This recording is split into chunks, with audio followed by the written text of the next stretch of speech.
Good morning बच्चों। आज मैं आपको वेक्टर पढ़ाने आया हूँ और ये मैथ का सबसे इम्पॉर्टेंट चैप्टर है। वेक्टर तो पढ़ेंगे ही और साथ साथ हम लोग क्या पढ़ेंगे, इसी के साथ हम लोग क्या पढ़ेंगे, 3D भी पढ़ेंगे। समझ गए? वेक्टर और 3D इस चैप्टर का नाम है। तो आप लोग ये तो थोड़ा सा वेक्टर लंबा जाएगा क्योंकि कम से कम 15 लेक्चर के आसपास जाएगा, 15 से 16 लेक्चर के आसपास। लेकिन ये 15 से 16 लेक्चर इतना ज़्यादा इंपॉर्टेंट रहेगा, पूरे मैथ का सबसे ज़्यादा हर एक चीज़ से पॉइंट ऑफ व्यू से बहुत इंपॉर्टेंट चैप्टर रहेगा। चाहे आप जेई के पॉइंट ऑफ व्यू से ले लें, आईएससी के पॉइंट ऑफ व्यू से ले लें, हाँ ये बहुत ज़्यादा इंपॉर्टेंट चैप्टर है। तो आपका वेक्टर तो पढ़ेंगे ही और 3D का कॉन्सेप्ट कम से कम 70% हम 3D का कॉन्सेप्ट हम वेक्टर में ही सीख लेंगे। समझ गए? तो ये चैप्टर का नाम है जो वेक्टर 3D है।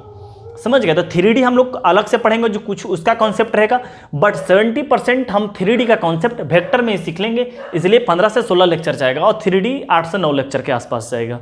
समझ गए बात का? तो इसको बहुत इंपॉर्टेंट चैप्टर और बहुत अच्छे तरीक़ा से पढ़ना। जितना भी लेक्चर पढ़ाएंगे सब पढ़ना है आपको। समझ गए? और बस पढ़ना ही है, जितना पढ़ाएं आपको अच्छे से कॉपी तैयार कर लेना है, अच्छे से आपको नोट तैयार कर लेना है। समझ गए? नोट्स वगैरह सारा चीज़ और जमकर पढ़ाई करना है सर। हाँ, आपका जितना अच्छा वेक्टर रहेगा उतना ही अच्छा आपका क्या रहेगा, 3D रहेगा। जैसे आपको क्या पढ़ाए, डिटरमिनेंट पढ़ाए तो मैट्रिसेस में उसका बहुत एप्लीकेशन के यूज किए, तो वो तो डिटरमिनेंट का मैट्रिसेस में बस 10 से 20% यूज किए। यहाँ आपको बोला जा रहा है कि 70% वेक्टर का 70% यूज हम 3D में करेंगे। समझ गए? क्योंकि चैप्टर का नाम है वेक्टर 3D। समझ गए? जैसे उस चैप्टर जो पिछला हम लोग कंटेंट खत्म किए हैं आपका डिटरमिनेंट और मैट्रिसेस, तो उसका डिटरमिनेंट और मैट्रिसेस बोला जाता है। इसी तरह यहाँ वेक्टर और 3D। समझ गए? तो जमकर पढ़ाई करना है। तो अब समझते हैं कि हम लोग चैप्टर स्टार्ट करने से पहले कि वेक्टर का इंपॉर्टेंस क्या है। समझ गए? तो आप लोग कुछ वेक्टर फिजिक्स में पढ़े होंगे। समझ गए? तो वहाँ पर तो कुछ हम लोग क्या करते थे, कुछ जितना जरूरत रहता था हम लोग क्या करते हैं, बहुत सारा चीज़ जो आज वेक्टर पढ़ेंगे आप वेक्टर में ऑलरेडी पढ़ रखे होंगे फिजिक्स में, लेकिन बहुत सारा ऐसा चीज़ है जो हम लोग नहीं पढ़े हैं। तो हम लोग ये डिफरेंस समझेंगे कि जो हम लोग फिजिक्स में वेक्टर पढ़ते थे उस वेक्टर में क्या अंतर था, जो मैथ में वेक्टर पढ़ने वाले हैं यहाँ पर क्या अंतर आने वाला है। समझ गए? वहाँ पर कुछ सारे बातें जो यहाँ पर हम लोग जो वहाँ पर फिजिक्स में नहीं पढ़े वो बातें यहाँ सीखेंगे और फिजिक्स की सारी बातें यहाँ सीख ही लेंगे मोस्टली। समझ गए बात को? तो हम लोग स्टार्ट करते हैं सर वेक्टर। तो ये तो ऑब्वियस है कि स्केलर क्वांटिटी क्या होता है, फिजिकल क्वांटिटी क्या होता है, हाँ ये सब आप वेक्टर क्वांटिटी क्या होता है ये सब आप ऑलरेडी जानते हैं, ये सब पढ़ाने के लिए नहीं आए, बट आपको हिंट देते हुए चले जाएंगे कि वेक्टर हमारा क्या होता है, ताकि स्टार्टिंग से समझे कि वेक्टर होता है क्या। तो वेक्टर एक प्रकार का क्या है कि हमारा क्वांटिटी है। हाँ क्वांटिटी है, वेक्टर एक प्रकार का हमारा क्वांटिटी है जिसके पास डायरेक्शन के साथ क्या होता है, मैग्नीट्यूड रहता है। समझ गए? डायरेक्शन के साथ क्या रहता है, उसके पास मैग्नीट्यूड रहता है। जैसे कि आपको बात बताते हैं कि आपको अगर कोई बोले कि जैसे आप हमारे क्लास में हैं और आपको जाना है मेन गेट के पास। समझ गए? तो पूछिएगा कि हमको मेन गेट जाना है, कैसे जाएं, हाँ मतलब कितना दूर है, किसी तरह इस तरह कुछ पूछे तो बोला यहाँ से 100 मीटर की दूरी पर आपका मेन गेट है। तो आपको सिर्फ इसमें क्या बताया, आपको मैग्नीट्यूड बताया, मतलब डिस्टेंस बताया। समझ गए? आपको क्या बताया, मैग्नीट्यूड। बट एक बंदा आपको बताया कि 100 में, क्योंकि आपको सिर्फ यहाँ मैग्नीट्यूड बताने का मतलब कि आप 100 जिस पोजीशन पे आप हो, जिस पॉइंट पे आप हो, 100 मीटर आप किसी भी डायरेक्शन में जा सकते हैं। अगर 100 मीटर बोला तो किसी भी डायरेक्शन में जा सकते हैं। बट एक बंदा आपको बोला कि 100 मीटर ईस्ट वेस्ट किसी भी एक डायरेक्शन का बता दिया। समझ गए? तो वहां पे क्या हुआ कि आपके साथ मैग्नीट्यूड के साथ आपको क्या बता दिया, डायरेक्शन ही बता दिया। तब इसका मतलब क्या हो गया कि ये वेक्टर क्वांटिटी है। तो vector quantity a quantity which has both magnitude and direction called vector quantity. समझ गए? उसको हम लोग क्या बोलेंगे, वेक्टर, जिसके पास मैग्नीट्यूड के साथ क्या हो, डायरेक्शन भी हो। ये तो बचपन का डिफिनेशन है कि अब vector a quantity which has both magnitude and direction called vector quantity. अब यहाँ नया क्या चीज सीखने वाले हैं कि सिर्फ जिसके पास मैग्नीट्यूड और डायरेक्शन हो वो वेक्टर ही ना हो, जरूरी नहीं है। कहीं कहीं पर गलती हो जाए। जैसे आपको सिखाते हैं कि करंट मान के चलिए इस तरह से 7 एम्पियर आया, हाँ इस तरफ से 5 एम्पियर गया, तो इस तरफ क्या होने लगा, इस तरफ क्या होने लगा कि इस तरफ आपका 12 एम्पियर करंट फॉलो करना स्टार्ट कर दिया। तो क्या इसके पास तो मैग्नीट्यूड भी है और डायरेक्शन भी है, लेकिन ये वेक्टर क्वांटिटी नहीं है। क्यों नहीं है? कि वो ट्रायंगल लॉ को फॉलो नहीं कर रहा है, पैरेललोग्राम लॉ ऑफ एडिशन को फॉलो नहीं कर रहा। तो आपके मैग्नीट्यूड और डायरेक्शन के साथ साथ ट्रायंगल लॉ को फॉलो करने वाला क्वांटिटी को ही हम क्या बोलेंगे, वेक्टर क्वांटिटी बोलेंगे। अदरवाइज हम उसको वेक्टर नहीं बोलेंगे। तो ये लिखा हुआ है a quantity which has both magnitude and direction called vector. हाँ, कॉल्ड वेक्टर यहां लगा लीजिए, कॉल्ड वेक्टर।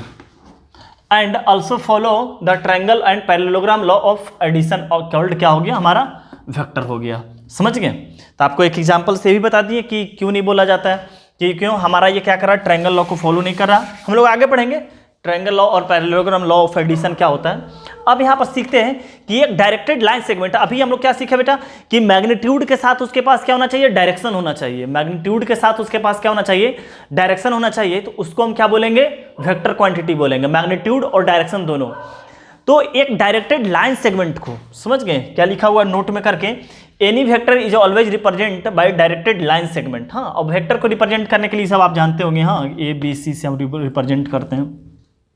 क्या है, any vector is always represented by directed line segment. Directed line segment को भी हम क्या बोल सकते हैं, वेक्टर। जैसे क्या हुआ कि हम एक लाइन खींच दिए, दो पॉइंट को मिला दिए, समझ गए, इस तरफ पॉइंट खींच दिए। हाँ, तो ये डायरेक्टेड लाइन सेगमेंट मान के चलिए इसका नाम दे दिए A और इसका नाम क्या दे दिए B। तो हम इस डायरेक्शन में खींच लिए, समझ गए। तो ये हमारा क्या बन गया, AB वेक्टर बन गया। AB वेक्टर, जिसका नाम दे देते हैं A वेक्टर, समझ गए। तो ये हमारा क्या हो गया, इनिशियल पॉइंट। ये सब जानते होंगे आप। हाँ, इसको क्या बोला जाता है, इनिशियल पॉइंट। इसको क्या बोला जाता है, फाइनल पॉइंट, या इसको बोला जाता है, आप टेल भी सुने होंगे, या इसको आप सुने होंगे हेड। हाँ, तो बहुत सारा नाम है, समझ गए, आपको बहुत सारा नाम मिल जाएगा कि क्या होता है, कैसे होता है, समझ गए बात को। और इसी को बोला जाता है टर्मिनल पॉइंट भी बोला जाता है। हाँ, इसको क्या बोला जाता है, टर्मिनल पॉइंट भी बोला जाता है। खैर वो सब फोकस अपने को नहीं करना है। तो अपने समझ गए कि कोई भी डायरेक्टेड लाइन सेगमेंट को हम क्या बोल सकते हैं, वेक्टर बोल सकते हैं। समझ गए, कोई भी डायरेक्टेड लाइन सेगमेंट को हम क्या कर सकते हैं, वेक्टर बोल सकते हैं। बस यही सीखना था। तो क्या अभी तक सीखे कि वेक्टर जिसके पास मैग्नीट्यूड और डायरेक्शन हो, और डायरेक्टेड लाइन सेगमेंट कोई भी दो पॉइंट को जब भी स्पेस में क्या करेंगे, दो पॉइंट को क्या करेंगे, प्लेन पर ज्वाइंट करेंगे, तो वो हमारा क्या देगा, एक डायरेक्टेड लाइन सेगमेंट देगा, जिसको हम क्या बोलेंगे, वेक्टर बोलेंगे। समझ में आ रहा बातें, समझिए।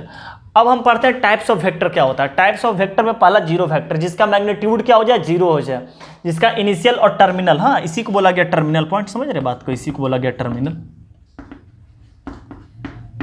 हाँ, जिसको फाइनल पॉइंट बोले या हेड बोले या टर्मिनल पॉइंट बोले।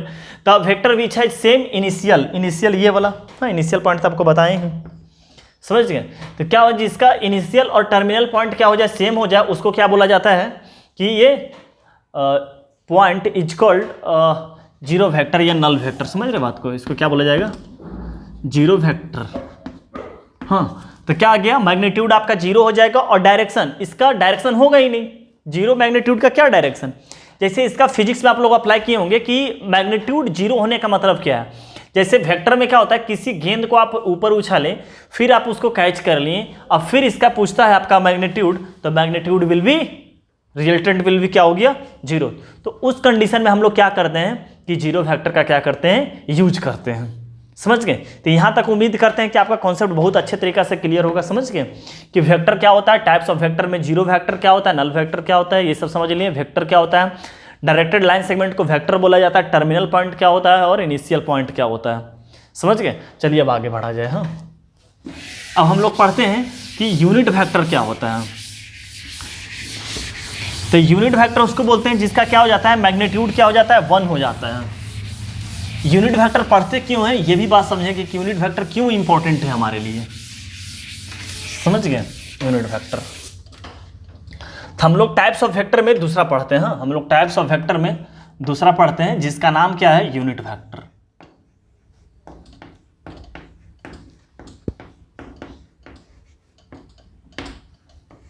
यूनिट वेक्टर समझ के बात को कि यूनिट वेक्टर क्या होता है। तो हम लोग देखते हैं यूनिट वेक्टर क्या होता है, मैग्नीट्यूड इज इक्वल टू 1। हाँ, इसका क्या होता है,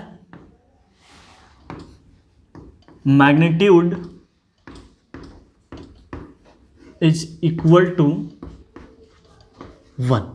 सबसे पहली बात है कि इसका मैग्नीट्यूड कितना हो गया, 1 हो गया। और इसका डायरेक्शन क्या होगा, वेक्टर में से एक यूनिट वेक्टर कि जिसका क्या हो जाए, मैग्नीट्यूड 0 हो जाए, वो तो जीरो वेक्टर कहला गया।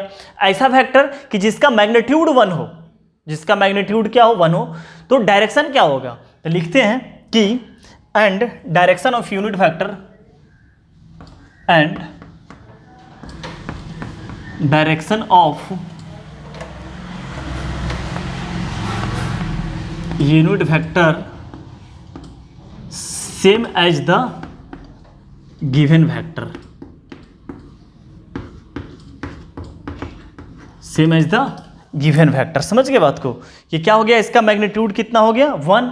और तो जिस वेक्टर का हम यूनिट वेक्टर किसका निकालते हैं, किसी वेक्टर का हम क्या निकालते हैं, यूनिट वेक्टर निकालते हैं। तो जिस वेक्टर का यूनिट वेक्टर निकाल रहे हैं, किसी गिवन वेक्टर का यूनिट वेक्टर निकाल रहे हैं, तो जिस वेक्टर का हम यूनिट वेक्टर निकाल रहे हैं, तो जिस डायरेक्शन में गिवन वेक्टर था उसी डायरेक्शन में हमारा क्या आएगा, यूनिट वेक्टर भी आएगा। तो यूनिट वेक्टर का मैग्नीट्यूड क्या हो गया 1। अच्छा, सबसे बड़ी बात क्या कि यूनिट वेक्टर आपका अंत तक साथ देने वाला है। अंत बोलने का मतलब क्या हुआ कि ये बहुत, इस चैप्टर का सबसे इंपॉर्टेंट बातें हम आज करेंगे। यूनिट वेक्टर पर थोड़ा 10 मिनट हम बात भी करेंगे कि क्या कैसे, क्या मैग्नीट्यूड क्या कैसे होता है, समझ के बात को। तो इसका मैग्नीट्यूड हो गया 1। अब समझते हैं कि यूनिट वेक्टर का काम क्या है। यूनिट वेक्टर क्यों पढ़ते हैं भाई, जैसे हम जीरो वेक्टर क्यों पढ़ते हैं, जीरो वेक्टर इसलिए पढ़ें कि जहां पर हम लोग का मैग्नीट्यूड जीरो हो जाए, जिस कंडीशन बताएंगे गेंद उछाले, और भी बहुत सारा अन्य प्रकार का एग्जाम्पल दिया जा सकता है, जिसमें हमारा डिस्टेंस तो बहुत कुछ होता है, बट हमारा क्या हो जाता है, डिस्प्लेसमेंट जीरो हो जाता है। उस हर एक कंडीशन में हम लोग जीरो वेक्टर का यूज करते हैं।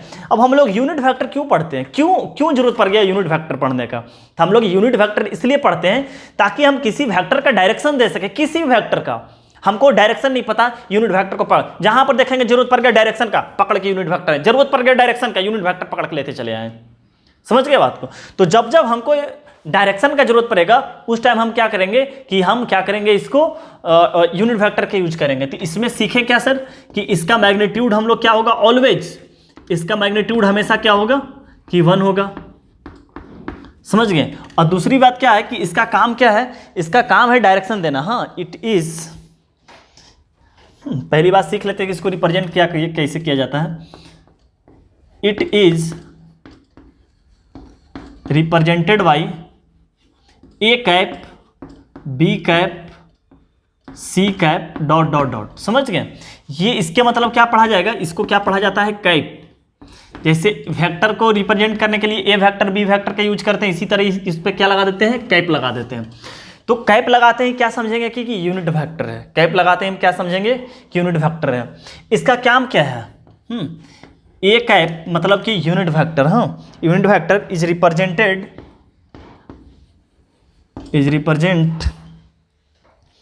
Of direction of vector A. समझ गया, डायरेक्शन ऑफ वेक्टर ए। जैसे कि एक एग्जाम्पल से समझते हैं। हाँ, एक एग्जाम्पल से कुछ बातें समझते हैं। समझ के बात कि इसका मैग्नीट्यूड 1 हो गया और इसको कैप से रिप्रेजेंट किया जाता है। और डायरेक्शन इसका क्या होता है कि जो गिवन वेक्टर, काम क्या है इसका, ए कैप का काम क्या लिखा हुआ है, A cap is represented of direction of vector A. A का क्या काम करता है, डायरेक्शन देने के लिए काम करता है। जैसे आपको दिखाते हैं, कोई एक वेक्टर लेते हैं। हाँ, जैसे कोई ए यहाँ ले लेते हैं, ए और इस तरफ कर देते हैं डायरेक्शन, और इसको क्या करते हैं, ए ले लिए, इसको ले लिए बी। समझ गए। और इसका जो मैग्नीट्यूड है वो कितना है, 5 है। हाँ, magnitude of A B vector. इसका नाम दे देते हैं A B. Here A B जो वेक्टर नाम पर है इसका दे देते हैं नाम ए। इसका जो मैग्नीट्यूड है, हाँ, magnitude of vector A equal to कितना ले लिए, 5 ले लिए। चाहे आप बोल सकते हैं magnitude of vector A equal to कितना ले लिए, 5। किसी पर अगर किसी भी वेक्टर पर मॉडुलस लगा देंगे, इसके मतलब क्या हुआ, सिर्फ उसका हम क्या बात कर रहे हैं, मैग्नीट्यूड का बात करें। जैसे हमारा क्या बना रहा था, ए वेक्टर, इस पर मैग्नीट्यूड लगा दिए, इस पर मॉडुलस लगा दिए, इसका मतलब क्या हुआ, सिर्फ उसका मैग्नीट्यूड। मतलब कि इस वेक्टर का जो लेंथ है वो कितना लेंथ का हो गया, 5 यूनिट को हो गया। हाँ, 5 यूनिट हो गया। तो इसको हम क्या करते हैं, 5 इक्वल टुकड़ा में क्या करते हैं, डिवाइड कर देते हैं। जैसे 1 टुकड़ा, 2 टुकड़ा, 3 टुकड़ा, और थोड़ा सा इसको और बढ़ा लेते हैं। हाँ, और क्या हो गया हमारा, 5 टुकड़ा हो गया। हाँ, हमारा क्या, तो प्रत्येक जो बना है वो क्या बना है, एक यूनिट वेक्टर बना है। समझ गए बात को। प्रत्येक जो बना है हमारा क्या बना है, एक यूनिट वेक्टर बना है। जैसे आपको नाम देते हैं, यहाँ ए बी नाम दे दिए, यहाँ पे सी नाम देते हैं, यहाँ पर डी नाम देते हैं, यहाँ पर ई नाम दे देते हैं। समझ गए बात को। और सब 1 यूनिट का है, क्योंकि 5 इक्वल टुकड़ा में डिवाइड कर दिए, सब एक यूनिट का है। तो इसमें हम सीखते हैं क्या क्या यूनिट वेक्टर का ऐसा काम है। हाँ, यूनिट वेक्टर का क्या काम है वो अच्छे तरीका समझते हैं। कि जैसे हम अगर लिखते हैं कि हम एडी वेक्टर का नाम लिखना चाहते हैं, हाँ हम क्या लिखना चाह रहे हैं, एडी वेक्टर का नाम, तो लिखते हैं एडी वेक्टर का नाम, एडी लिख लिए। तो किसी भी वेक्टर को लिखने के लिए उसका मैग्नीट्यूड का जरूरत पड़ता है। हम किसी भी वेक्टर को लिखने के लिए उसका मैग्नीट्यूड का जरूरत पड़ता है। तो देखते हैं कि एडी का जो मैग्नीट्यूड है वो कितना है, 2 है। 2, तो क्या ये वेक्टर बन गया? नहीं, वेक्टर तभी बनेगा जब मैग्नीट्यूड के साथ क्या जरूरत पड़े, उसका डायरेक्शन का जरूरत पड़े। समझ गए। तो डायरेक्शन कौन देगा, तो देखिए कि अच्छा ये तो ए बी वेक्टर है। समझ गए, ए वेक्टर को रिप्रेजेंट करने के लिए ए वेक्टर आया, तो इसका क्या कर लेते हैं, ए कैप निकाल देते हैं। तो ये हमारा हो गया वेक्टर। तो अब समझ रहे ये कैप क्या चीज़ है, ये तो जान गए कि मैग्नीट्यूड 1 होता है, डायरेक्शन देता है, निकाला कैसे जाता है। समझ गए। तो अब ये भी सीखते हैं कि ए कैप को निकाला कैसे जाता है। ये बात समझ गए कि इसको क्या, जैसे हम कोई लिखना चाहते हैं, बी डी लिखना चाहते हैं, चाहे डी बी लिखना चाहते हैं, हाँ क्या लिखना चाह रहे हैं हम, डीबी वेक्टर लिखना चाह रहे हैं, डीबी वेक्टर। तो डीबी वेक्टर का मैग्नीट्यूड कितना हो गया बेटा, 1 2 3। तो किसी भी वेक्टर को लिखने के लिए उसका मैग्नीट्यूड का जरूरत पड़ता है, 3 ले लिए। फिर उसका हमको क्या जरूरत पड़ता है, उसका डायरेक्शन का जरूरत पड़ता है। तो ये हम क्या ले लिए, इसका डायरेक्शन ले लिए। समझ बात को, हम इसका क्या ले लिए, डायरेक्शन ले लिए। तो आपको अच्छे तरीका समझ में आ रहा होगा क्या क्या हम बातें बोल रहे हैं। हाँ, अब और समझते हैं कि यूनिट वेक्टर कैसे निकाला जाता है। अभी तक हम लोग समझें कि यूनिट वेक्टर क्या होता है। अब सीखते हैं क्या है कि यूनिट वेक्टर निकाला कैसे जाता है, वो सब सारी बातें सीखते हैं कि यूनिट वेक्टर कैसे निकाला जाता है। समझिएगा आप अच्छे तरीका से। हाँ, ये बात तो समझ में आएगा कि यूनिट वेक्टर का काम क्या है, डायरेक्शन देना। अब समझते हैं दूसरी बातें। हाँ, कि मान के चलिए किसी वेक्टर को ए को हम लिखना चाह रहे हैं। हाँ, किसी वेक्टर को क्या लिखना चाहते हैं, ए वेक्टर को हम लिखना चाह रहे हैं। तो इस वेक्टर को लिखने के लिए इसका हमको क्या चाहिए, इसका मैग्नीट्यूड चाहिए। इसका मैग्नीट्यूड चाहिए, और साथ ही साथ इसी वेक्टर का हमको क्या चाहिए, डायरेक्शन चाहिए। समझ गए, इसी वेक्टर का हमको क्या चाहिए, डायरेक्शन चाहिए। तो हो गया पूरे एक वेक्टर को लिखने के लिए उसका मैग्नीट्यूड और उसका डायरेक्शन दे दिए। तो अब ए कैप बराबर यहाँ से हमको इसी चीज चाहिए। तो ए कैप बराबर हमारा कितना हो गया कि vector A divided by magnitude of vector ए। तो ये हमारा हो गया एक, हाँ ये हमारा हो गया यूनिट वेक्टर। अब निकाला कैसे जाता है समझते हैं, मैग्नीट्यूड वगैरह कैसे निकले जाएगा। हम ये आराम आराम से धीरे धीरे सारी बातें को क्या करेंगे, हम लोग आराम से सीखेंगे। समझ गए। तो अब हम और आगे बढ़ते हैं। हाँ, हम लोग और आगे बढ़ते हैं और कुछ और बातें सीखते हैं। समझ गए, कुछ और बातें सीखते हैं। ये समझ गए कि कैसे प्रूफ हुआ, किसी वेक्टर को लिखने के लिए मैग्नीट्यूड और डायरेक्शन। तो डायरेक्शन यहाँ से निकालनी है, डायरेक्शन देने के लिए ये हमारा क्या था, यूनिट वेक्टर। ये हमारा प्योर वेक्टर है, ये मैग्नीट्यूड ऑफ वेक्टर। मैग्नीट्यूड सीखेंगे कि एक वेक्टर दिया हो तो उसका मैग्नीट्यूड, प्रूफ भी सीखेंगे, फीलिंग के साथ समझेंगे। समझ गए। अब सीखते हैं क्या कि आई जे के। हाँ, अब पहली बार मैथ की दुनिया में हम पहली बार आई जे के का यूज कर रहे हैं, तब समझते हैं कि आई जे के क्या चीज़ होता है। समझ गए। अब मैथ की दुनिया में पहली बार सीख रहे हैं, तो हम लोग सीखेंगे कि आई जे के क्या चीज़ है। हाँ, तो क्या हो गया कि I J K are unit vector along the coordinate axis, along the coordinate axis। I J K क्या है, हमारा एक यूनिट वेक्टर है जो कोऑर्डिनेट। तो इसके मतलब कि आई जे के अगर यूनिट वेक्टर है तो इसका मैग्नीट्यूड सबका 1 होगा। जी सर, इसका मैग्नीट्यूड कितना होगा, सब 1 के बराबर हो जाएगा। समझ गए, इसका मैग्नीट्यूड सारा कितना हो जाएगा, 1 के बराबर हो जाएगा। ये बात समझ में आ गया कि इसका, अच्छा इसका काम क्या क्या क्या बोल रहे हैं, कुछ समझ में नहीं आ रहा। हाँ, अब समझाते हैं कि हम क्या बोल रहे हैं आपको। समझ गए कि ये आई जे के एक यूनिट वेक्टर है, यूनिट वेक्टर का डायरेक्शन देना काम है। हाँ, तो कोऑर्डिनेट एक्सिस के अलावा क्या है, समझते सारी बातें। हाँ, तो हम एक कोऑर्डिनेट एक्सिस बनाते हैं। एक हम क्या कर लिए, कोऑर्डिनेट। ये हमारे लिए क्या हो गया, ओरिजिन हो गया।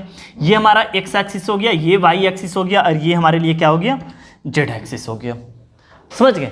तो अब समझते हैं बात को कि अच्छा अपने को आईजे के एक यूनिट फैक्टर है जो कोऑर्डिनेट एक्सिस का क्या करता है, अलोंग रहता है। चलिए सही है, मतलब कि आई इस तरफ रहेगा, जे इस तरफ रहेगा, के इस तरफ रहेगा। क्या है आईजे के, क्यों है आईजे के, समझ गए। ये सब सारी बातें समझते हैं कि हम लोग 2D जब पढ़ रहे थे कोऑर्डिनेट ज्योमेट्री, उसमें सारी चीजें हम एक्स एक्सिस और वाई एक्सिस के अलोंग पढ़े थे, समझ गए। जबकि यहां पर हम 3 चीज पढ़ेंगे, X axis, Y axis, Z axis. वहां 2D चैप्टर का नाम रहता था, यहाँ 3D चैप्टर का नाम है। तो हम लोग वेक्टर के साथ ही साथ 3D भी पढ़ने वाले हैं, इस बात को ख्याल रहिएगा आप, बार बार याद पर 3D का 70% हम वेक्टर में ही पढ़ने वाले हैं, समझ गए।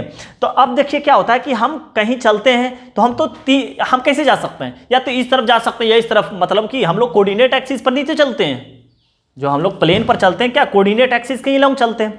तो क्या होता है, किसी एक बंदा यहाँ चलना स्टार्ट किया, समझ गए, इस तरफ चलते जा रहा, चलते जा रहा, चलते जा रहा, चलते जा रहा।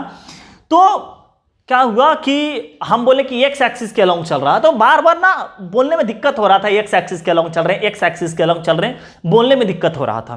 तो एक आदमी आया और क्या बोला कि कितना दूर चला तू एक्स एक्सिस पे, तो बोला ना हम 10 मीटर चले, हम 10 यूनिट चले। अच्छा, किस डायरेक्शन में चला, एक्स एक्सिस में। तो उसको बोला ना इसको 10i बोल दो, इसको क्या बोल दो, 10i बोल दो। तो 10i बोलने का मतलब क्या, अच्छा 10i, तो 10 हमारा क्या हो गया, मैग्नीट्यूड, और i हमारा क्या हो गया, एक यूनिट वेक्टर हो गया। i हमारा क्या हो गया, एक यूनिट वेक्टर हो गया। इसके मतलब क्या हुआ कि हम लोग 10 यूनिट आगे चले और एक्स एक्सिस के तरफ चले, समझ गए, क्योंकि i लगा हुआ तो उसके i का डायरेक्शन मतलब क्या हुआ कि एक्स एक्सिस के अलोंग चले 10 यूनिट। तो वही लिखा हुआ है। जब 10 हम j बोल देंगे, इसके मतलब क्या होगा, 10j बोल देंगे, इसके मतलब क्या हुआ कि हम लोग y एक्सिस की तरफ चले, समझ गए बात को, हम लोग क्या चलें, y एक्सिस की तरफ चलें। तो अब देखते हैं क्या कि स्पेस में कोई पॉइंट लेते हैं, हाँ स्पेस में कोई क्या लेते हैं कि ये मान के चलिए कि कोई पॉइंट है A, समझ गए, इसका कोऑर्डिनेट दिया हुआ है x, y और z, समझ गए। अब सोचिएगा, खुद आप फील कीजिएगा कि आप तो क्लास में है नहीं तो फील करवाते कॉर्नर वगैरह से, खैर कुछ तो फिल कर ही लेंगे। मान के चलिए तो दिख ही रहा होगा, हाँ, कि हम इस पॉइंट पे, ये स्पेस है हमारा, हाँ ये स्पेस है हमारा, 3D स्पेस है। तो हम क्या करते हैं, इस पॉइंट पे पहुंचना चाह रहे हैं, समझ गए। और हम मान लेते हैं कि इस तरफ डायरेक्शन जब बोलेंगे तो ये एक्स एक्सिस रहेगा, और हाँ ये एक्स एक्सिस रहेगा, ये वाई एक्सिस रहेगा। बोर्ड प्लेन पे सिखा नहीं पा रहे हैं, हाँ, काश आप क्लासरूम में होते। कोई बात नहीं, हाँ कोई बात नहीं, कि आप जिस रूम में जहां बैठे होंगे, एक तरफ इस डायरेक्शन को एक्स एक्सिस मान लीजिएगा और सतह पर ही दूसरे डायरेक्शन को क्या मान लीजिएगा, वाई एक्सिस मान लीजिएगा। और ऊपर वाले, जैसे आप रूम में कॉर्नर को देख लीजिएगा, हाँ कॉर्नर को, कॉर्नर कैसे दिखा है तुम लोग को, हाँ कोई बात नहीं, आप कॉर्नर देख रहे होंगे, हाँ। तो एक तरफ जो कॉर्नर का इस तरफ होगा उसको एक्स एक्सिस मान लीजिएगा, एक कॉर्नर का जो इस तरफ होगा उसको वाई एक्सिस मान लीजिएगा, इस तरफ को क्या मान लीजिएगा, जेड एक्सिस मान लीजिएगा, समझ गए। तो यही कॉर्नर है हमारा, दिख रहा है, यही कॉर्नर है। तो ये एक्स एक्सिस इस तरफ, एक्स एक्सिस वाई एक्सिस दिखाते हैं। तो क्या होगा कि इस पॉइंट तक पहुंचने के लिए क्या हुआ कि हम क्या चले कि हमारा ये कॉर्नर, जो आपका कॉर्नर होगा, जो एक्स एक्सिस, वो कॉर्नर से चलना स्टार्ट करते हैं। तो हमको स्पेस में पहुंचना है, तो क्या होंगे, कुछ इस तरफ चले होंगे, समझ गए, फिर इस तरफ आए होंगे, देखिए बात को, हाँ, कि इस एक्स एक्सिस ऐसे चले, हाँ, तो यहाँ पर आ गए, यहाँ पर हमको जाना ही यहाँ पे है, समझ गए। ये प्लेन का बात करें, आपका सतह, ये तो सतह पर है, जब तक एक्स एक्सिस और वाई एक्सिस क्या रहेगा, प्लेन पर ही रहेगा, सतह पर रहेगा, समझ गए। तो हम एक्स एक्सिस इस तरफ चले, फिर क्या हुआ कि आप देख रहे होंगे रूम में कॉर्नर से मिला ये होगा, इस तरफ क्या चले होंगे, वाई एक्सिस, समझ गए। तो यहाँ तक चलने के बाद क्या किए होंगे, आप इस तरफ उठ गए होंगे ऊपर की ओर, तो आप क्या हो गए, प्लेन से जस्ट ऊपर क्या आ गए होंगे, आप स्पेस में आ गए होंगे, इस पॉइंट पे आ गए होंगे, समझ गए। तो अब कौन बोलने जाता है कितना एक्स एक्सिस चले, इतना वाई एक्सिस चले, इतना जेड एक्सिस चले, तब हम पहुंचे। आप समझ रहे हैं कि एक्स एक्सिस और वाई एक्सिस जब चलिएगा तो आप प्लेन पर ही रहिएगा, आप सतह पर ही रहिएगा, और जैसे ही आप जेड एक्सिस ले लीजिएगा ऊपर जाता, आप ऊपर उठना स्टार्ट कर दोगे, समझ गए। जैसे ये एक्स एक्सिस चले, वाई एक्सिस चले, तो इस पॉइंट पे रहे, इस पॉइंट पे पहुंचे, समझ गए कि एक्स एक्सिस इतना चले, फिर इतना चल दिए, लेकिन अपने को स्पेस में पॉइंट चाहिए, मतलब यहाँ चाहिए, तो आप कितना दूर चलना पड़ेगा, इस तरफ चलना पड़ेगा। अगर ये पॉइंट चाहिए आपको तो इस तरफ और चलना पड़ेगा आपको, समझ गए। तो अब जो ये स्पेस में मान चलिए ये 3 पॉइंट लिखा हुआ, तो ये पॉइंट प्लेन पर नहीं है, स्पेस में आ गया अपना, समझ गए। ये क्या आ गया अपना, स्पेस में आ गया। तो इसको लिखने के लिए क्या चाहिए कि इसको जब हम ज्वाइंट किए तो ये बात को मिल देखिएगा कि ओए वेक्टर बना दिए, हाँ इसको क्या कर दिए, ओए वेक्टर बना दिए। तो अब यहाँ से कितना होगा कि इस वेक्टर को OA वेक्टर को लिखते हैं, हाँ OA वेक्टर को लिखते हैं। OA अगर वेक्टर के टर्म में लिखना चाहते हैं तब क्या लिख रहे हैं कि इस पॉइंट पर पहुंचने के लिए आपको कुछ x चलना पड़ा होगा, कुछ y चलना पड़ा होगा, कुछ z चलना पड़ा होगा। चाहे आप अगर मैग्नीट्यूड 3, 4, 5 रहता तब पर भी क्या बोलते कि अच्छा x एक्सिस में 3 यूनिट चले, 4 यूनिट y एक्सिस में चले, 5 यूनिट z एक्सिस में चले। उस चीज को x axis, y axis, z axis में ना लिखते हुए हम लिखेंगे क्या कि पहले x यूनिट i चले। हाँ, कहीं कहीं पर आई कैप लिखा हुआ रहता है तो आप इसमें कंफ्यूजन ना होइएगा, समझ गए। तो क्या चले, आई चले, फिर क्या चले, कुछ दूर हम क्या चले, वाई चले, और कुछ दूर हम क्या चले, जेड चले, और फाइनली इस पॉइंट पर पहुंच गए। अब प्लस प्लस क्यों लिखे, क्योंकि इतना प्लस इतना और माइनस लिख देते तब कोई बात नहीं, पीछे डायरेक्शन में चलना स्टार्ट हो जाते हैं, समझ गए। आगे ना जाकर पीछे जाते हैं, फिर ऊपर उठते हैं। से 3, -4 और 5 रहता था क्या, 3 एक्सिस x एक्सिस तरफ चले, फिर इस तरफ ना जाकर हम -4 इस तरफ चल देते, समझ गए, इस तरफ, फिर इसके बाद उठते हैं, समझ गए। तो इससे प्लस से पता चल रहा है कि पॉजिटिव डायरेक्शन में जाना है और माइनस का मतलब निगेटिव डायरेक्शन में जाना है। तो किसी भी पॉइंट को, हाँ, अगर एक रेफरेंस पॉइंट मानते हुए, जिसको पोजीशन वेक्टर हम आगे पढ़ेंगे, किसी को एक ओरिजिन को हम रेफरेंस मानकर हम कहीं भी जा सकते हैं। अगर किसी एक को रेफरेंस मान लिए, उसको मान लिए कि तू साला फिक्स रह रे, तू फिक्स रह, हाँ, तो उसको फिक्स कर दिए और उसके अबाउट हम कहाँ चलना, कहीं भी चलना स्टार्ट कर दिए।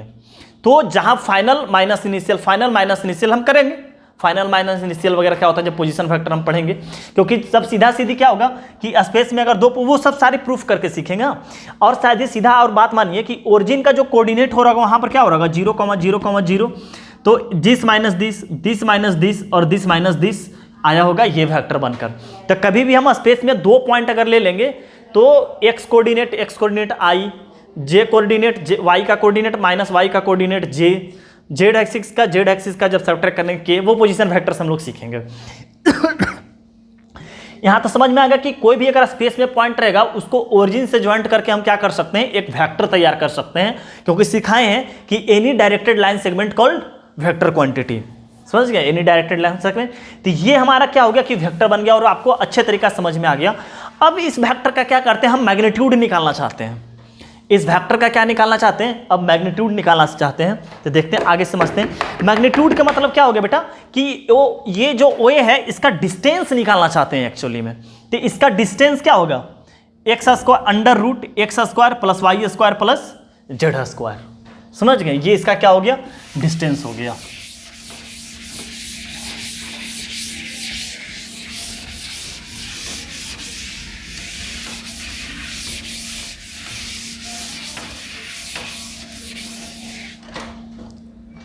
तो हम बताए थे कि मैग्नीट्यूड को क्या होता है कि दिखाने के लिए आपको क्या करना पड़ेगा कि OA जो वेक्टर है इसके साथ क्या लगा दीजिए, आप ये लगा दीजिए, समझ गए बात को। वेक्टर के साथ क्या लगा लीजिए, मॉडुलस लगा दीजिए। इसके मतलब क्या हो गया कि अब डायरेक्शन का वो बात नहीं करेगा, वह आपसे सिर्फ और सिर्फ किसका बात करेगा, आपको मैग्नीट्यूड का बात करेगा। तो ये अच्छे तरीका समझ में आ गया कि ये प्रूफ कैसे लाएं, unit vector divided by magnitude of vector. IJ के क्या होता है, हमारा एक यूनिट वेक्टर होता है जो direction x axis, y axis और z एक्सिस का हम लोग का डायरेक्शन देता है। x y z अगर कोई भी स्पेस में, जैसे स्पेस में पॉइंट रह गया 3 4 5, तो इसको लिख सकते हैं 3i + 4j + 5k, बोल सकते हैं। कहीं स्पेस में पॉइंट रह गया -2 -3 -4, तो आप बोल सकते हैं -3i - 4j - 4k, कहीं भी, हाँ, किसी भी पॉइंट को हम क्या बोल सकते हैं, वेक्टर बोल सकते हैं। हाँ, कब डायरेक्ट नहीं बोलेंगे मुंह फाड़ कर वेक्टर, उसको क्या करेंगे हम ओरिजिन से ज्वाइंट कर देंगे, हाँ, ताकि रेफरेंस मिल जाए हमारा, तभी तो वेक्टर बनेगा। जब 2 पॉइंट डायरेक्टेड लाइन सेगमेंट को ज्वाइंट, एक पॉइंट थोड़ी वेक्टर बनेगा, वो तो पॉइंट ही रहेगा। उसको क्या करेंगे, जब वेक्टर बोलने के लिए हमको ओरिजिन से चलना पड़ा, ओरिजिन से 3 यूनिट 4 यूनिट या 5 यूनिट आगे चले, देखो आपको रेफरेंस मानना पड़ेगा। तो पॉइंट को तभी हम वेक्टर बोल सकते हैं जब उसको क्या करते हैं बेटा, हम ओरिजिन से ज्वाइंट करा देते हैं, समझ गए बात को, तब हम उसको वेक्टर बोलना स्टार्ट कर देंगे। तो वही काम किया यहाँ पर, हम तो वेक्टर पढ़ रहे हैं, तो पॉइंट तो पढ़ ही नहीं रहे, हम वेक्टर पढ़ रहे हैं, समझ गए बात को। तो OA वेक्टर क्या हो गया कि क्या हो जाएगा इसका बेटा कि ये वाला डिस्टेंस क्या हो जाएगा, x - 0 का होल स्क्वायर, y - 0 का होल स्क्वायर, z - 0 का होल स्क्वायर, डिस्टेंस फार्मूला वही। तो कितना आ जाएगा आपका √x² प्लस y² और प्लस कितना हो जाएगा आप उन लोग का z²। तो इससे ये सीखे बेटा कि हमारा जो आई, जे और के का कॉफिशिएंट रहेगा उसका अंडर रूट का जब स्क्वायर कर देंगे तो वो हमारा क्या देना स्टार्ट कर देगा, मैग्नीट्यूड देना स्टार्ट कर देगा। जैसे कोई भी पॉइंट अगर मान के चलिए यहाँ पर 3, 4, 5 रह जाए और यहाँ पर रह जाता 6, 7 और 8 और इसके बीच का मैग्नीट्यूड निकालना था। आप वही करते हो, क्या करोगे 6 - 3 का होल स्क्वायर, 7 - 4 का होल स्क्वायर, 8 - 5 का होल स्क्वायर का क्या लगा दोगे आप लोग, अंडर रूट कर दोगे। तो वही तो स्पेस में जब पोजीशन वेक्टर सिखाएंगे कि this minus this 3i, this minus this 3j, हाँ, और दिस माइनस दिस 3k, हाँ, ये सब सिखाएंगे आपको। तो प्रूफ यहीं से आता है कि मैग्नीट्यूड को कैसे प्रूफ किया जाए। अब क्या सीखें, जब हम मैग्नीट्यूड निकालना सीखें, हमारा वेक्टर तो ये था, हमारे पास वेक्टर पड़ा हुआ है, यूनिट वेक्टर मैग्नीट्यूड निकालना है। तो अब हम निकालना चाहते हैं यूनिट वेक्टर निकालना चाहते हैं। यूनिट वेक्टर का मतलब क्या हो गया कि जो हमारा ओए वेक्टर था इस पर क्या लगा दिए, कैप लगा दिए। तो ये हमारा क्या बन गया, एक यूनिट वेक्टर बन गया। समझ गए, ये क्या बन गया, यूनिट वेक्टर। यूनिट वेक्टर क्या हो गया, vector divided by magnitude of vector. समझ गए, वेक्टर, तो वेक्टर हमारा क्या है, ओए वेक्टर, और डिवाइडेड बाई क्या हो गया, मैग्नीट्यूड ऑफ ओए वेक्टर। समझ गए, क्या हो गया, मैग्नीट्यूड ऑफ ओए वेक्टर। तो हमारा वेक्टर कितना था, xi प्लस yj और प्लस कितना बन गया, zk, और इसका मैग्नीट्यूड कितना था, under root x square plus y square plus z square. तो इसको लिख सकते हैं x by under root x square plus y square plus z square I vector plus y divided by under root x square plus y square plus z square j vector plus z divided by under root x square plus y square plus z square k vector. ये हमारा क्या बन गया, एक unit vector बन गया। समझ गए बात को, ये हमारा क्या बन गया, एक यूनिट वेक्टर बन गया। जब वेक्टर डिवाइडेड बाई क्या कर दिए, मैग्नीट्यूड ऑफ वेक्टर। ये बात यहाँ सीखें, समझ गए। जैसे यहाँ से भी अगर प्रूफ कर लेते कि ओए वेक्टर को लिखने के लिए क्या चाहिए, तो इसका अपने को मैग्नीट्यूड चाहिए था और इसका क्या चाहिए था, अपने को यूनिट वेक्टर चाहिए। यूनिट वेक्टर ओए बराबर कितना हो जाएगा, vector divided by magnitude of vector. Magnitude of vector किसको बोले, किसी भी वेक्टर का, हाँ, आई जे के का कॉफिशिएंट का अंडर रूट का स्क्वायर कर दीजिए। जैसे एग्जाम्पल में आपको सिखाते हैं, हाँ, एग्जाम्पल में आपको सिखाते हैं कि कहीं पर लिखा रहता है 2i plus 3j plus k। समझ गए, इस वेक्टर का मान के चलिए नाम दे रखे हैं ए वेक्टर। तो इसका मैग्नीट्यूड कितना हो जाएगा, सिंपल कुछ नहीं है, क्या हो जाएगा, अंडर रूट 2 का स्क्वायर प्लस 3 का स्क्वायर और प्लस 1 का स्क्वायर। तो कितना आ जाएगा, 4, 9 और 1, मतलब अंडर रूट कितना आ गया होगा, 14 यूनिट आ गया होगा। हाँ, तो ये अपना आ गया होगा मैग्नीट्यूड।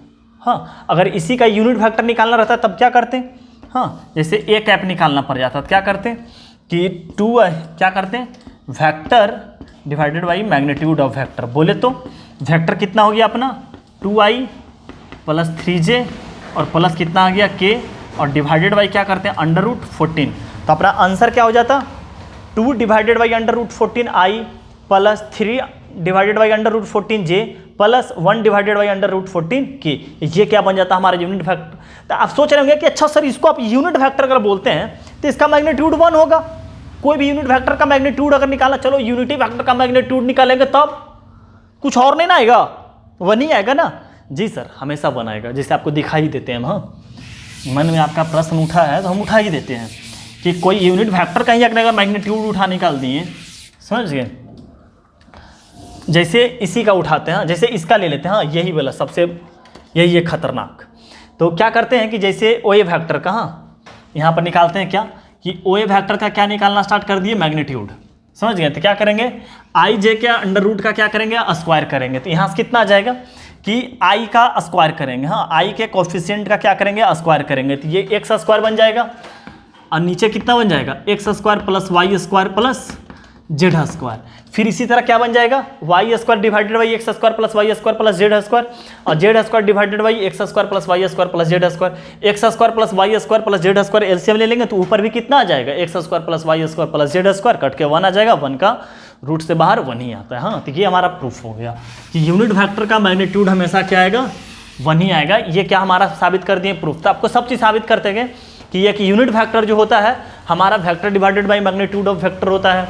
इसका जो मैग्नीट्यूड निकाला जाता है वो कैसे निकाला जाता है कि आईजे के कोफिशिएंट का अंडर रूट का क्या करते हैं, स्क्वायर कर देते हैं। ये हमारा यूनिट वेक्टर निकालने का तरीका हो गया, समझ गए। एग्जाम्पल से भी सीख लिए कि 2i + 3j + k, तो हमारा मैग्नीट्यूड कैसे निकाला जाता है, कि यूनिट वेक्टर कैसे निकाला जाता है, ये भी सीखें कि यूनिट वेक्टर का प्रूफ कैसे किए। हाँ, तो हम सर सारी चीज़ सीखते गए कि कैसे कैसे हम क्या सब चीज़ करते हुए निकले। हाँ, तो आपको कोई तरह का दिक्कत तो नहीं होना चाहिए, उम्मीद तो यही किया जा रहा है, समझ गए।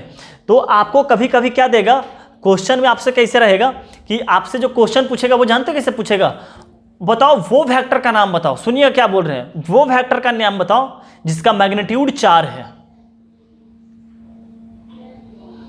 समझ गए, आप वो वेक्टर का नाम बताओ जिसका मैग्नीट्यूड कितना है, 4।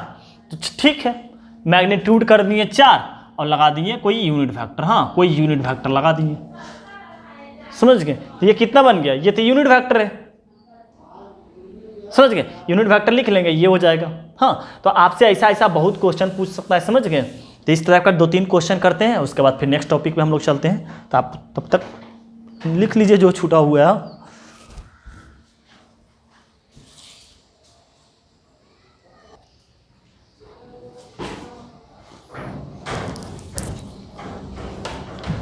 देखिए हम लोग अब सीखते हैं, क्वेश्चन कुछ करते हैं। समझ गए, हम लोग यूनिट वेक्टर तक पढ़ लिए कि क्या होता है यूनिट वेक्टर। कुछ क्वेश्चन करते हैं।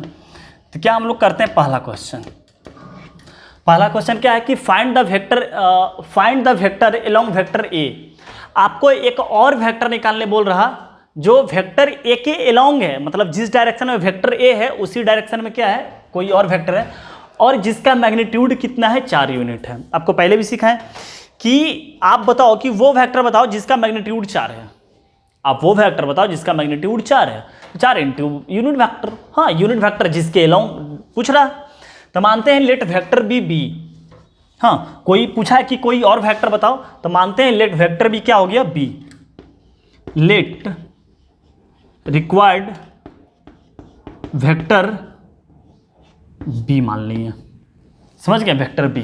तो देयरफॉर क्या हो गया, मतलब बेटा कि वेक्टर बी जो है, हाँ, वेक्टर बी का मैग्नीट्यूड कितना होना चाहिए, 4।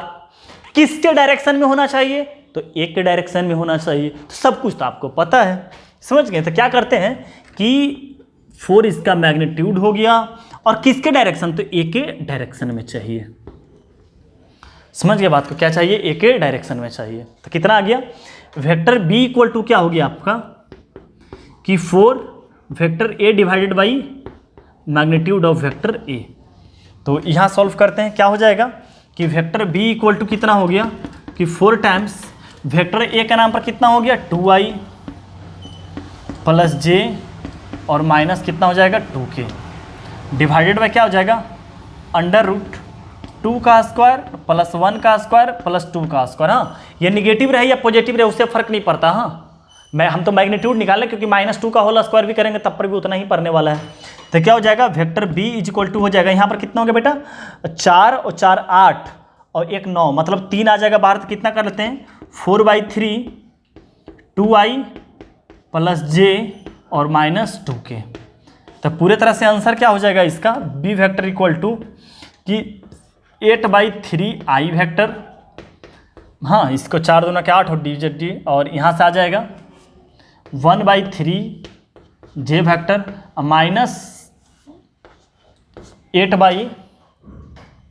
-8/3, और यहाँ पर क्या आ जाएगा, बे वेक्टर के। हमारे ये क्या हो गया, आंसर आ गया। समझ गए। कहीं कहीं पर आपका जानते हैं कैसे लिखा हुआ रहेगा, ऐसे लिखा हुआ रहेगा 2i cap + j cap -2k cap. हाँ, तो i j k पर कहीं पर कैप लगा हुआ है तो उससे फर्क नहीं पड़ेगा। हाँ, क्योंकि हम लोग जानते हैं i पर कैप लगा दे या वेक्टर लगा दे, वेक्टर तो वेक्टर ही है, और जानते हैं कि i j k क्या है, एक यूनिट वेक्टर है, इसलिए परेशान होने की जरूरत आपको नहीं होना चाहिए। हाँ, अब समझते हैं दूसरा क्वेश्चन क्या बोला है। दूसरा क्वेश्चन क्या बोला है कि find the vector along A, फिर वही क्वेश्चन, वेक्टर ए के अलोंग चाहिए, and whose magnitude is 4 times of vector A. समझ गए बार क्या बोला, उसमें तो बोला था 4 फिक्स कर, बोला कि मैग्नीट्यूड इसका 4 टाइम होना चाहिए। मैग्नीट्यूड इसका कितना होना चाहिए, तो उसी में मल्टीप्लाई कर दो, तो फिर वही मानेंगे लेट वेक्टर बी बी, और बी वेक्टर इक्वल टू कितना हो जाएगा, और सीधा हो जाएगा 4 टाइम्स ए वेक्टर, और कितना हो जाएगा 4 टाइम्स ऑफ ए वेक्टर। तो 4 गुना हो गया ना, इसको 4 से मल्टीप्लाई कर देंगे तो 4 गुना हो गया। समझ रहे बात को। इसका सेकंड मेथड भी आपको सिखाएंगे कि कैसे सोचा जाता है। एक तो हो गया कि वेक्टर ए का 4 गुना चाहिए, तो 4 से मल्टीप्लाई कर दिए तो कितना आ जाएगा 4, अब वेक्टर ए का नाम पर 2i प्लस जे और माइनस 2k, और आंसर हमारा कितना आ गया 8i प्लस 4j और माइनस 8k, हमारा क्या हो गया आंसर हो गया। सेकेंड मेथड इसका समझते हैं बात को, हाँ, कि यूनिट वेक्टर को कैसे यूज करके इसको बना सकते हैं। सेकेंड मेथड क्या बोला है कि वेक्टर ए का 4 गुना चाहिए, मतलब कि उसमें भी मल्टीप्लाई होगा। 4 गुना का मतलब आप क्या समझते हैं कि 2 का 4 गुना 8 हो गया, 3 का 4 गुना कितना हो गया 12 हो गया, 5 का 5 गुना 25 हो गया, 6 का 2 गुना 12 हो गया। समझ गए, मल्टीप्लाई कर देते हैं।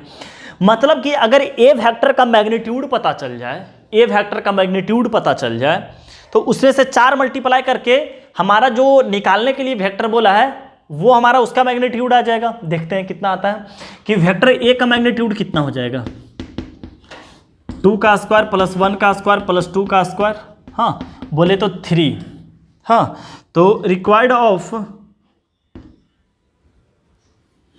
मैग्नीट्यूड ऑफ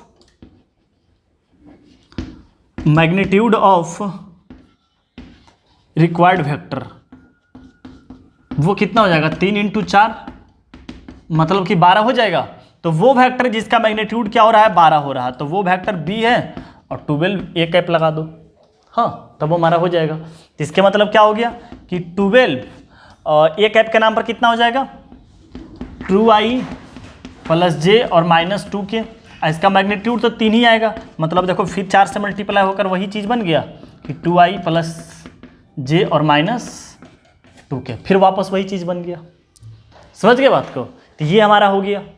तो आप कैसे भी सोच सकते हैं कि टाइम्स होने का मतलब क्या हो गया मल्टीप्लाई कर देना। जबकि पहला क्वेश्चन में क्या था कि आप वो वेक्टर निकालिए जिसका मैग्नीट्यूड 4 है, फिक्स कर दिया था कि 4 है, इसमें बोला 4 टाइम होना चाहिए, तो 4 से मल्टीप्लाई कर दो, या उसका मैग्नीट्यूड निकाल के 4 मल्टीप्लाई करके यूनिट वेक्टर लगा दो, बात तो वही पड़ता है।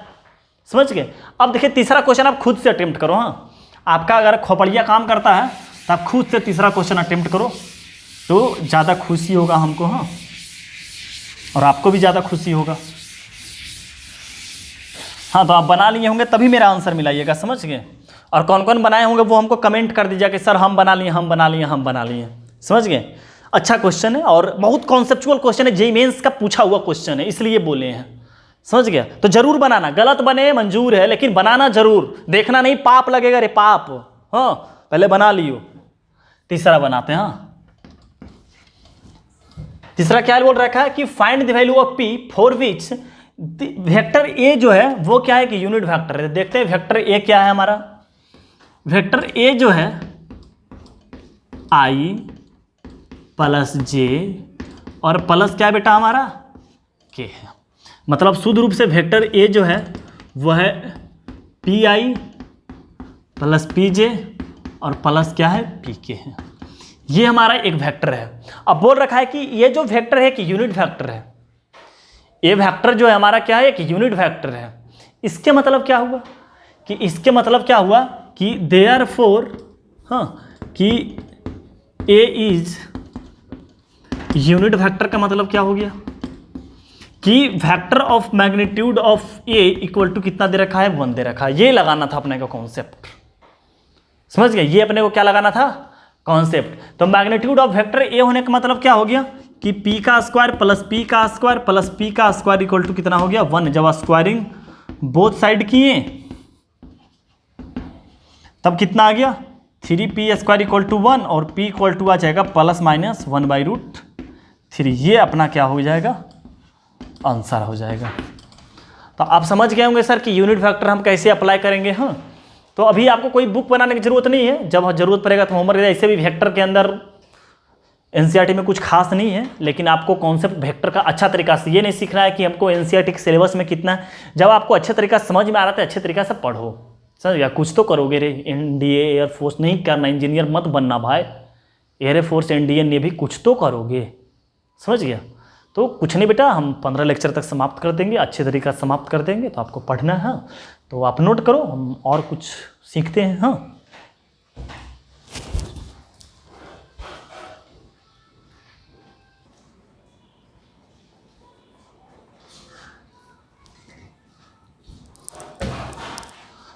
हाँ, अब हम लोग देखिए पढ़ते हैं फ्री वेक्टर, लोकलाइज्ड वेक्टर, ये सब क्या होता है। तो फ्री वेक्टर क्या होता है, आप हम लोग इस तरफ समझते हैं कि फ्री वेक्टर क्या होता है कि हम लोग जो मैथ की दुनिया में है हम लोग फ्री वेक्टर ही पढ़ते हैं, और लोकलाइज्ड वेक्टर जो होता है वो हम लोग फिजिक्स में पढ़ते हैं। समझते हैं कि फ्री वेक्टर क्या होता है कि मान के चलिए कोई वेक्टर है, हाँ, कोई क्या है, वेक्टर ए है, मान लिए कोई वेक्टर है, इसको हम क्या करते हैं कि इसको पैरेलली हम क्या करते हैं, शिफ्ट कर देते हैं स्पेस में। क्या करते हैं, इसको पैरेलली क्या करते हैं, शिफ्ट करते हैं। तो इस वेक्टर को पकड़ें और पकड़ के यहाँ कर दिए स्पेस में।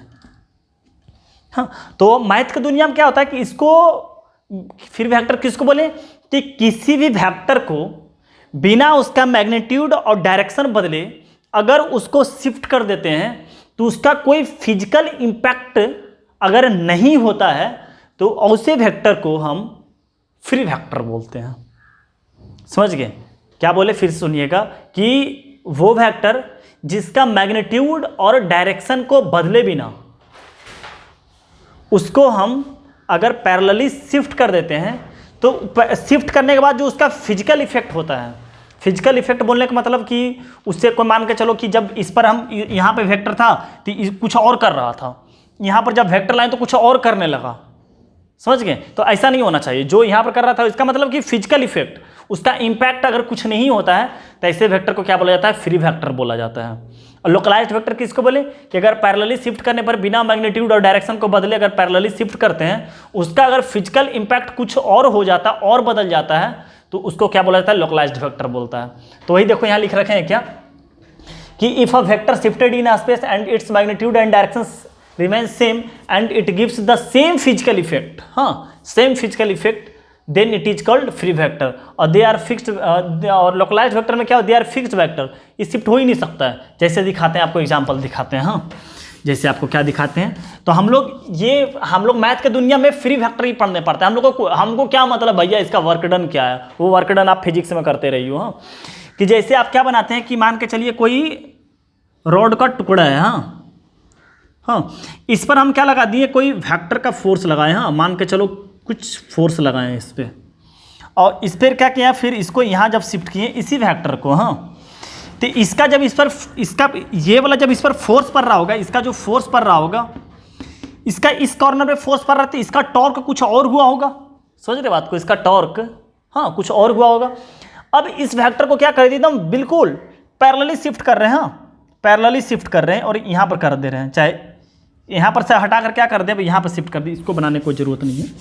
हम क्या कर दे रहे हैं, इसको पैरेलली बिल्कुल यहाँ पे शिफ्ट कर दे रहे हैं, यहाँ पे शिफ्ट कर दें। अब जो फोर्स लगाना स्टार्ट कर दिए हम लोग, यहाँ लगाना स्टार्ट कर दिए, ना तो इसका मैग्नीट्यूड को बदले और ना ही इसका डायरेक्शन को बदले। तो अब बताओ कि इसका जो टॉर्क होगा वो कुछ और होगा, फिजिकल इफेक्ट, यहाँ पर फिजिकल इफेक्ट कुछ और हो रहा होगा, बट यहाँ पर फिजिकल इफेक्ट कुछ और होने लगेगा।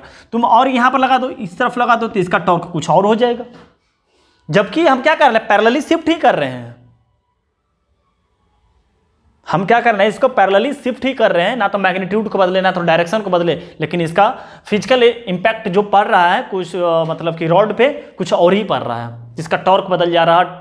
हाँ, क्या क्या होता है अपना फिजिक्स में ही जानते होंगे आप लोग। हाँ, तो ये हम लोग लोकलाइज्ड वेक्टर हम फिजिक्स में ज़्यादातर पढ़ते हैं। समझ गए? अपने को क्या मतलब भैया, हम तो वेक्टर को पकड़ के इधर उधर कहीं भी कर सकते हैं। अब फिजिक्स में ऐसा नहीं पकड़ कर इधर उधर कर सकते कि इसका फिजिकल इम्पैक्ट कुछ और पढ़ना स्टार्ट हो जाएगा, तो फिर आप वहाँ पर स्टडी करते होंगे बड़ा मज़ेदार से। समझ गए बात को? और मैथ में ऐसा कुछ नहीं होता। हाँ, तो आप अच्छे तरीका समझ गए होंगे। हाँ, तो मैथ की दुनिया में हम पैरेलली शिफ्ट कर सकते हैं, और आप नहीं बोल सकते हैं कि इसका यहाँ पर क्या इम्पैक्ट पड़ रहा है, वहाँ पर क्या इम्पैक्ट पड़ रहा है, आप नहीं बोलोगे, बिल्कुल नहीं बोलोगे। हम जब पैरेलली शिफ्ट करेंगे तो आप फिजिक्स में बोलते रहना फिजिक्स वाले टीचर को। हाँ, अब देखो फ्री वेक्टर, इक्वल वेक्टर क्या होता है, जिसका मैग्नीट्यूड और डायरेक्शन दोनों सेम हो जाए उसको क्या बोला जाता है, इक्वल वेक्टर। मतलब बोलने का मीनिंग ये हुआ कि जैसे दो वेक्टर दिया हुआ कंपेयर, तो आई का कोफिशिएंट आई से मिलना चाहिए, जे का कोफिशिएंट जे से मिलना चाहिए, के का कोफिशिएंट के से मिलना चाहिए। समझिए, उसको क्या बोला जाता है, इक्वल वेक्टर। तो क्वेश्चन दिया हुआ है कि ए और बी दो वेक्टर दोनों क्या है, इक्वल है, तो फिर इक्वल वेक्टर के लिए क्या होगा, कोफिशिएंट बराबर कर देते हैं। तो क्या हो जाएगा, फॉर इक्वल वेक्टर के लिए समझ गए, फॉर इक्वल वेक्टर के लिए कितना हो गया, आई का कोफिशिएंट आई के साथ बराबर, तो कितना हो जाएगा x minus one is equal to Y plus one, तो कितना आ जाएगा x minus Y is equal to कितना हो जाएगा 2। ये नंबर इक्वेशन नंबर 1 मान लेते हैं, समझ गए। और यहाँ पर कितना हो जाएगा y minus two is equal to 2x plus one, तो क्या करते हैं ये y को उस तरफ लेते चले जाते हैं, तो कितना आ जाएगा 2x माइनस वाई, हाँ 2x माइनस वाई, और ये 1 को इस तरफ लाते हैं तो कितना हो जाएगा -3। ये दोनों को क्या करेंगे, सॉल्व कर लेंगे हम लोग, क्या निकाल लेंगे x और y का वैल्यू निकाल लेंगे। हाँ, दो इक्वेशन दो वेरिएबल अब तो कर ही लोगे। हाँ, क्या करते हैं कि इन दोनों को क्या करते हैं, इक्वेशन 1 को और 2 को क्या करते हैं, सब्ट्रैक्ट कर देते हैं। हाँ, तो कितना आ जाएगा x minus Y is equal to 2, और यहाँ कितना है 2x minus Y is equal to -3, और क्या करते हैं सब्ट्रैक्ट किए ना, तो ये माइनस ये हो जाएगा प्लस, और ये भी हो जाएगा हमारा प्लस, तो ये कट गया। और यहाँ पर कितना आ जाएगा हम लोग का -x इज इक्वल टू 5, तो x इज इक्वल टू कितना आ जाएगा -5, और y में पुट करके y का वैल्यू निकालना ना, देख लेना क्या आ जाएगा। समझ, तो नोट कीजिए, हम आगे बढ़ते हैं सर। हाँ,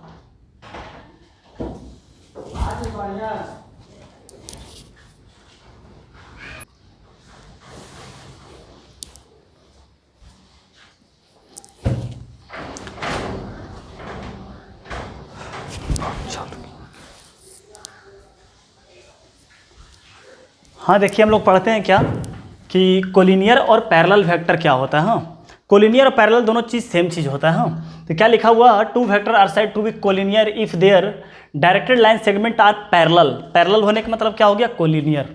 जैसे आपको एग्जांपल दिखाते हैं, एग्जांपल से सिखाते हैं, एग्जांपल से सिखाते हैं कि मान के चलिए कोई वेक्टर दे रखा है 2i प्लस जे और प्लस 2k, समझ गए। तो इसका कुछ मैग्नीट्यूड होगा, मान चलते ये वाला वेक्टर क्या है, ये है, ये वाला इसका वेक्टर ए है, ये समझ गए। अब कोई वेक्टर बी लेते हैं जो इसी की एग्जैक्ट पैरेलल लेते हैं, तो पैरेलल वेक्टर इसी का क्या होगा, क्या बोल रखा है कि इसका डायरेक्टेड लाइन सेगमेंट क्या होना चाहिए, पैरेलल। तो मान चलिए वेक्टर बी ये लेते हैं, कोई वेक्टर बी है, समझ गए, वेक्टर बी, इसको ले लिए क्या 4i प्लस 2j और प्लस कितना आ जाएगा हम लोग का 4k। हाँ, तो ये इसके क्या हो गया, पैरेलल हो गया। कैसे, देखिए ए वेक्टर इक्वल टू कितना था अपना 2i प्लस j और प्लस कितना आ गया 2k। तो क्या कर दिए इसी में, देखो 2 टाइम्स क्या कर दिए, मल्टीप्लाई कर दिए, कितना कर दिए 2 दूना 4, ये 2 मरतबे और ये 4 मरतबे, मतलब इसमें क्या कर दिए 2 को क्या कर दिए मल्टीप्लाई कर दिए। तो इससे क्या हुआ, इसका डायरेक्शन में कोई फर्क नहीं पड़ा, सिर्फ फर्क पड़ा क्या मैग्नीट्यूड में। तो मैग्नीट्यूड अगर बड़ा भी हो गया तो क्या फर्क पड़ता है, मैग्नीट्यूड अगर बड़ा भी हो गया तो उससे कोई फर्क पड़ने वाला नहीं है। तो इसलिए इसको क्या बोला गया, पैरेलल वेक्टर बोल दिया गया। अगर तो क्या हो गया, तो देयरफॉर हम क्या लिख सकते हैं, वेक्टर बी को हम लिख सकते हैं कि 2 टाइम्स वेक्टर ए, ये लिख सकते हैं, समझ गए। अगर इसी तरह क्या रहता कि इसमें 2i प्लस जे प्लस के रहता, इसमें क्या करते 4i, इसको कर देते 3 से मल्टीप्लाई। तो हमारा पैरेलल होने का मतलब आपको 2D में सिखाया, चाहे डिटरमिनेंट में सिखाए हैं कि पैरेलल होने का मतलब उसका रेशियो प्रोपोर्शनल क्या होता है, सेम होता है, समझ गए। उसका रेशियो प्रोपोर्शनल क्या होता है, सेम। तो मान के चलिए रेशियो प्रोपोर्शनल देखो कितना है 1/2, 1/2 और 1/2, समझ गए। देखिए ना 2/4 1/2 हो गया। हाँ 1/2 तो है ही है, 2/4 1/2, रेशियो प्रोपोर्शनल क्या हो गया इसका, सेम हो गया। तो उसी तरह अगर इसको 3 से मल्टीप्लाई कर, जैसे एग्जांपल आपको दिखाते हैं कि मान के चलिए रहता कि 2i प्लस जे और प्लस 3k रहता ऐसा, और कोई एक और वेक्टर रहता, इसको क्या करते हैं 4i प्लस 2j, इसको रख कर देते हैं 5k। हमारा रेशियो प्रोपोर्शनल बराबर नहीं है ना, 2 दूना 4, 1/2, 1/2, 3/5 है, तो रेशियो तो सेम हुआ नहीं, समझ गए। तो ये हमारा क्या हो गया। हाँ, आप चाहते तो निगेटिव से भी मल्टीप्लाई कर सकते हैं, उससे कोई फर्क नहीं पड़ता कि डायरेक्शन इस तरफ भी हो जाए तो कोई फर्क नहीं पड़े, समझ गए। लेकिन रेशियो इसका प्रोपोर्शनल क्या होना चाहिए, बराबर होना चाहिए, समझ गए। तो इन जनरल क्या लिख सकते हैं, इन जनरल कि अगर वेक्टर पैरेलल रह गया तो वो A vector is equal to λ B vector नहीं लिखाएगा, समझ गए। जैसे यहाँ लिखा हुआ है ना, हाँ यहाँ लिखा हुआ है। हाँ, तो लेमडा अगर हमारा क्या रहता है, ग्रेटर देन पॉजिटिव रहता है तो लाइक पैरेलल वेक्टर बोलते हैं। हाँ, लाइक पैरेलल वेक्टर, समझ गए। और लेमडा अगर लेस देन 0 रहता है तो क्या होता है, अनलाइक पैरेलल वेक्टर बोलते हैं, समझ गए। तो क्या हो सकता है कि हमारा, जैसे एग्जाम्पल में ही सिखा रहे हैं, एग्जाम्पल में ही कि हमारा वेक्टर इस तरफ से और एक वेक्टर इस तरफ से है तो पैरेलल ही है ना, रेशियो प्रोपोर्शनल हमारा क्या रहना चाहिए, सेम रहना चाहिए, तब पर भी कोई बात नहीं। तो यहाँ पर जैसे 2 आ गया तो अगर -2 से मल्टीप्लाई करते तो -2 तो डायरेक्शन इस तरफ हो जाता। पैरेलल होने के लिए हमारा रेशियो प्रोपोर्शनल क्या होना चाहिए, सेम होना चाहिए। दैट इज कॉल्ड क्या हो गया, हमारा कोलिनियर वेक्टर हो गया, समझ गए। अब समझते हैं कि कोप्लेनर वेक्टर क्या होता है। तो बहुत सारा वेक्टर अगर हमारा एक ही प्लेन में लाई कर रहा है, समझ गए। प्लेन मतलब कोई भी सतह, हम लोग प्लेन तो चैप्टर ही पढ़ेंगे 3D में, समझ गए, तो वहाँ और अच्छे तरीके से सीखेंगे।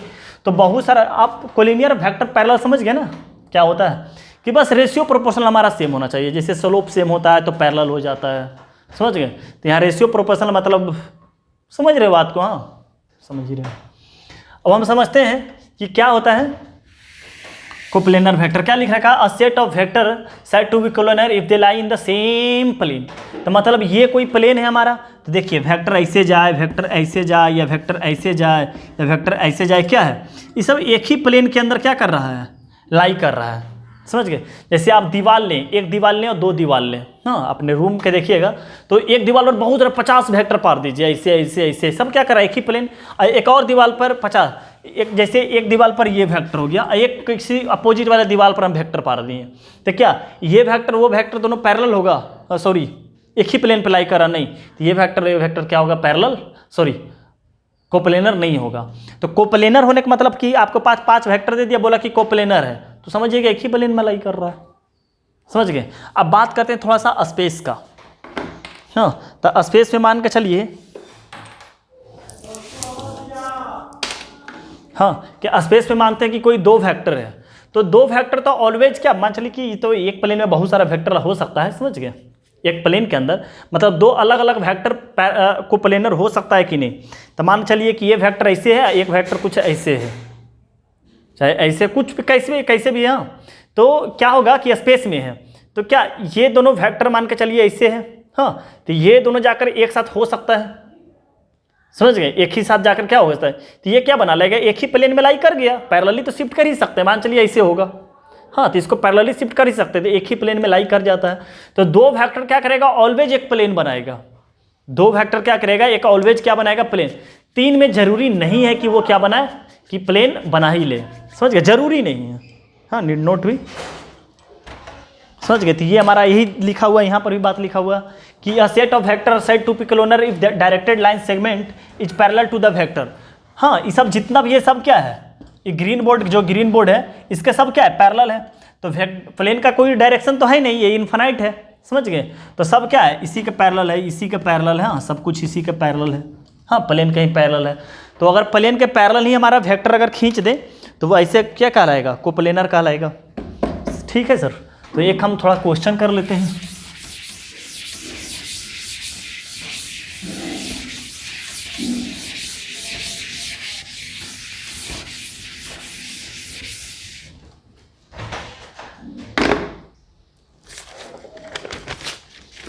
क्या लिखिएगा question, find the value of x and y, find the value of x and y such that vector A बराबर दे रखा है आपका x plus 2y x minus y j और प्लस के। बी वेक्टर दे रखा है x minus 1i 2x plus y j plus 2k are collinear.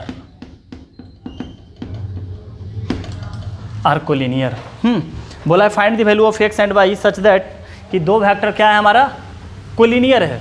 तो कोलिनियर होने का मतलब क्या है कि हमारा रेशियो प्रोपोर्शनल क्या होना चाहिए, बराबर होना चाहिए। हाँ, सॉल्यूशन करते हैं, क्या लगाते हैं, फॉर कोलिनियर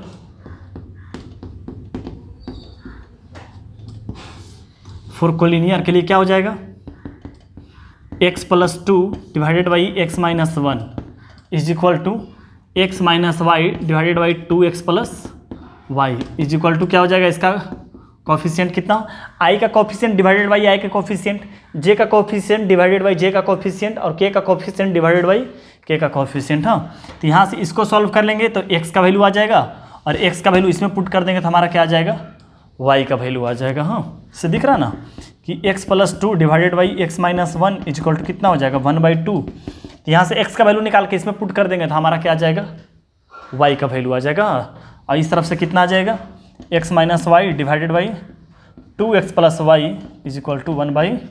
तो x का वैल्यू इसमें पुट कर देंगे तो हमारा क्या आ जाएगा, y का वैल्यू आ जाएगा। ठीक है सर, तो आज हम यहीं रहने देते हैं सर क्लास को। हाँ, कल हम लोग बहुत इंपॉर्टेंट टॉपिक पढ़ने वाले हैं, वेक्टर एडिशन और पैरेललोग्राम, और भी बहुत इंपॉर्टेंट टॉपिक पढ़ेंगे।